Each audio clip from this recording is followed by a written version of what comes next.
Hi, good afternoon. Nandito po tayo ngayon sa Queensland upang Pipila ating naman. interviewin si Miss Nicole, ang bagong artista ng Davao City. Kasalukuyang nakatira dito sa Times Street.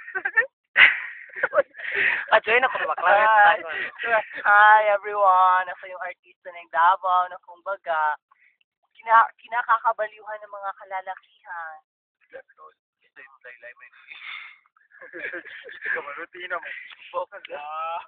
Hi. Ako yung habi. Nabasa, luka maniti naman, luka maniti na. Tuk na bro bakla. Natarasi mo ka para mo to tangkay mo ng mga sa kagwasis.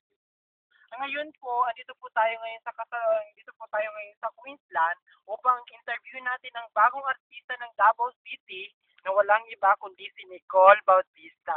Ngayon Nicole, tatanungin kita, bakit gusto mong mag-stay dito ng matagal sa Davao City? Ano bang hindi mo makakalimutan dito? Well, Ano na yun? gusto ko talaga mag-stay dito sa Davao kasi nai-express ko yung kagandahan ko at saka isa pa. Oh my Please. God! Dad, I'm What? so...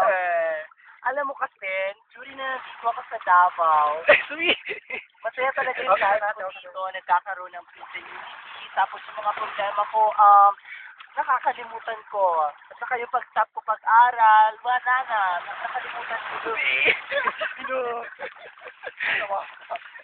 Yes, yun lamang po nagtatapos ang aming palatuntunan na naglilingkod para sa mga kabataang Pilipino na mga artistang mambababoy ng eksena. Yun lamang po at maraming Ang salamat. lakas kasi ng wave dito. So ngayon, ang celebrity na basta yung tweet ko.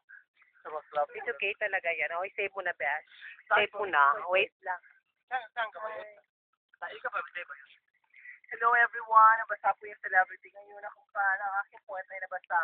Dahil po sa kalakasan ng wave, I'm so tired po. Actually, huwag kang maniwala sa mga ganyang pangyayari kasi puro kasinungalingan lamang yan. Maraming salamat. Ako naman. Well, wag niyo paniwalaan ng dalawa dahil ako ang original na artista. Kapay naman nila, pero ang sabi ko, cool ka lang, ha? Bye-bye. Go.